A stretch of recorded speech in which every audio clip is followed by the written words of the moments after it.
Dravidian university కుప్పంలో చాలా గొప్ప ఆలోచనతో మొదలుపెట్టబడినటువంటి యూనివర్సిటీ.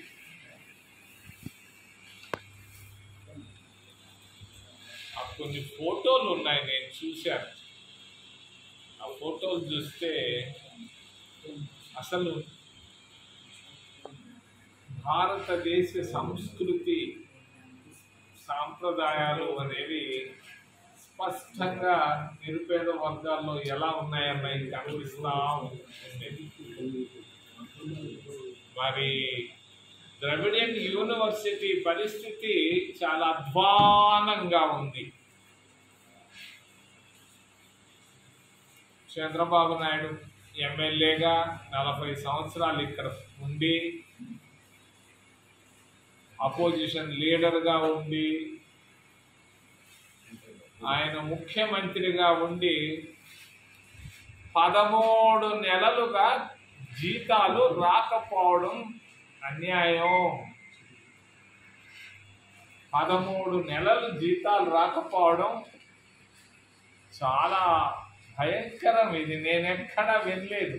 13 నెలలు జీతాలు లేనటువంటి యూనివర్సిటీ వాళ్ళు అవుట్సోర్సింగ్ కానీ టెంపరీ కానీ ఎవరైనా కూడా 13 నెలలు జీతాలు లేకుండా వాళ్ళు బతికున్నారు అని అంటే ఇదొక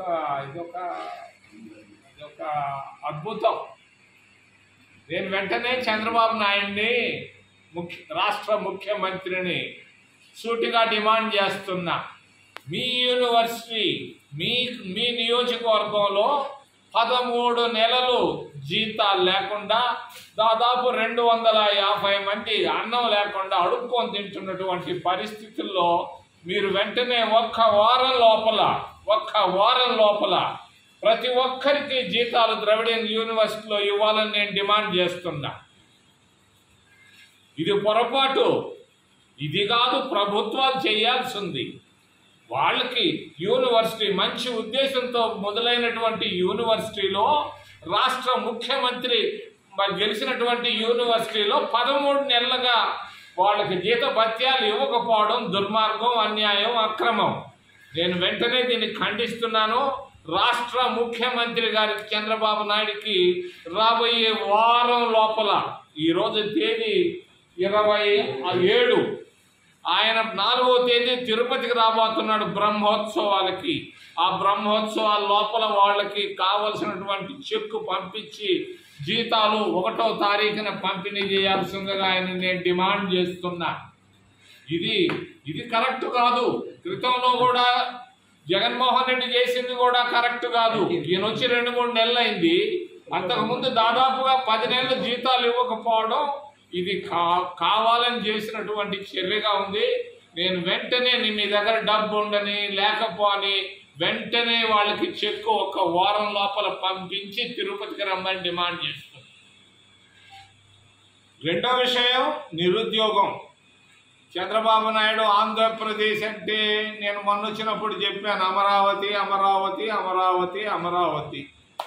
ఇంకొకటి పోలవరం. ఏపీ అంటాడు ఆయన. ఏపీని బాగా డెవలప్ చేయాలంటే ఏపీ అంటే అమరావతి, రెండోది పి అంటే పోలవరం. కుప్పం సంగతి ఏంటని నేను అడుగుతున్నా. కుప్పంలో రైళ్లు దొరక్క రైలు ప్లాట్ఫామ్ పైన తంటాలు పడుతున్నారు. ఫుడ్ బోర్డుల పైన బెంగళూరుకి వెళ్తున్నారు. చంద్రబాబు నాయుడు, నువ్వు శ్రీకాకుళంలో నిరుద్యోగ సమస్య అంటావు, పరిశ్రమలు అంటావు. మరి అక్కడ మొన్న ఎక్కడికో వచ్చాడు శ్రీ సిటీ అని. అదంతా కాంగ్రెస్ పార్టీ తెచ్చినట్టు నువ్వేంది అక్కడ చేసేది? నువ్వు రా వెంటనే కుప్పానికి. కావాల్సిన భూములు ఉన్నాయి, కావలసినటువంటి పరిశ్రమలు తీసుకొని వచ్చి ఇక్కడి నుంచి కర్ణాటక రాష్ట్రానికి పోకుండా నాయన వెంటనే ఉద్యోగాలు పరిష్కారం చేసేదానికి, నిరుద్యోగ సమస్యను పరిష్కారం చేసేదానికి ఎక్కడికి రావయ్యా మహానుభావ. నువ్వేందో ఎక్కడెక్కడో తిరుగుతుంటావు, ఎక్కడో నువ్వేదో ఆ గ్రామానికి పోతావు, ఈ గ్రామానికి రావయ్యా. శాంతిపురంలో అల్లాడుతున్నారు మఠంలో ఎస్సీలో, వాడు కొంచెం అన్నం పెట్టవయ్యా, నీ నియోజకవర్గాన్ని నువ్వు బాగు చేయవయ్యా అని చంద్రబాబు నాయుడికి కుప్పం నుంచి తెలియజేస్తూ 2 విషయాలు ప్రస్తావించదలుచుకున్నారు. ఒకటి, తిరుమల తిరుపతి దేవస్థానం. రెండోది ఎస్సీల పరిస్థితి. తిరుమల తిరుపతి దేవస్థానం కూడా మాకు కూడా దర్శనాలు కావాలని పోయిన దఫా జర్నలిస్టులు కూడా అడిగారు మా మిత్రులు. మరి నేను నిన్న వెళ్ళాను. అక్కడ 500 రూపాయల టికెట్లు బ్లాక్లో అమ్ముకుంటున్నారు. పెద్దోళ్ళు, చిన్నోళ్ళు కాదు. ఊరికి చిన్నోళ్ళ పేరు పెట్టి పెద్దోళ్ళు అమ్ముకుంటున్నారు. ఇది ఇప్పటి నుంచి కాదు, గత 5 ఏళ్లుగా జరుగుతూ ఉంది. లక్షల సంఖ్యలో 500 రూపాయల టికెట్లను బ్లాక్లో అమ్ముకుంటున్నారు. నేను చంద్రబాబు నాయుడిని కుప్పం నుంచి డిమాండ్ చేస్తున్నా, వెంటనే అక్కడ ఉన్నటువంటి ఆ టికెట్లు అమ్ముకోవడాన్ని ఆపవయ్యా. పవిత్రమైన పుణ్యక్షేత్రంలో టికెట్లు ఏంది, బ్లాక్లో అమ్ముకునేది ఏంది? 500 రూపాయల టికెట్లు. నేను మీరు చేశారని అంటం లేదు, ఇది గత 5 సంవత్సరాలుగా జరుగుతూ ఉంది. మరి ఇంజనీరింగ్ డిపార్ట్మెంట్లో మరి ఒక ఫైల్ గాలి చేశారు. ఎందుకు గాలి చేశారు వాళ్ళు చెప్తారు. సాంబ్రాన్ కడ్డీలు పెట్టుండేమో అందుకని గాలిపోయిందని. సాంబ్రాన్ కడ్డీలతో ఫైళ్ళు గాలిపోతాయా? కుప్పంలో కూడా వాళ్ళు చెప్పారు షార్ట్ సర్క్యూట్ అని. షార్ట్ సర్క్యూట్ లేదు, సాంబ్రాన్ కడ్డీలు లేదు, కర్పూరం లేదు, ఇది కాల్చారు. మరి కాల్చిన వాటిల్లో డబ్బు అక్కడ ఉంది. డబ్బు విషయంలో జరిగింది. వెంటనే అక్కడ తీసుకున్నటువంటి ముడుపుల విషయంలో దాదాపు 100 కోట్ల పైనే చేతులు మారాయని చెప్తున్నారు.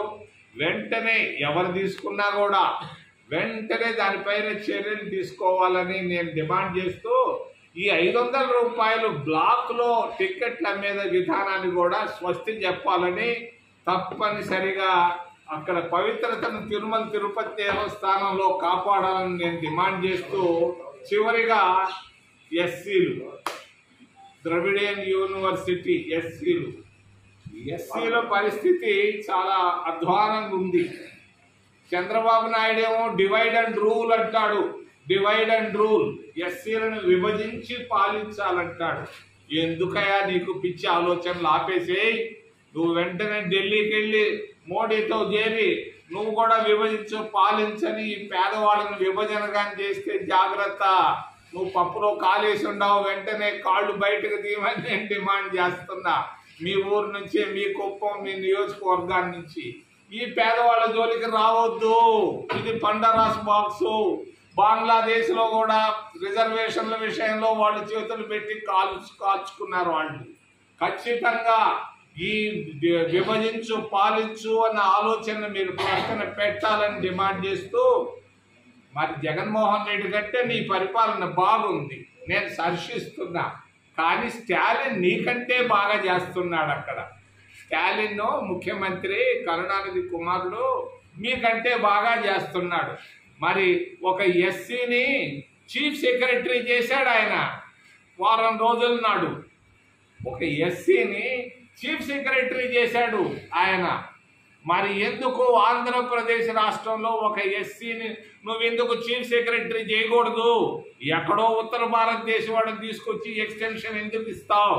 తప్పనిసరిగా రాబోయే రోజుల్లో తప్పనిసరిగా ఒక చీఫ్ సెక్రటరీ ఒక దళిత వర్గానికి ఇవ్వాలని డిమాండ్ చేస్తూ, దళితులకు ప్రాధాన్యత నశించిపోతా ఉంది ఆంధ్రప్రదేశ్ రాష్ట్రంలో. ఈ ఆలోచనలు పక్కన పెట్టు. ఎస్సీ ఫైనాన్స్ కార్పొరేషన్ ని వెంటనే ప్రారంభించాలని చంద్రబాబు నాయుడు గారిని డిమాండ్ చేస్తున్నాను నేను.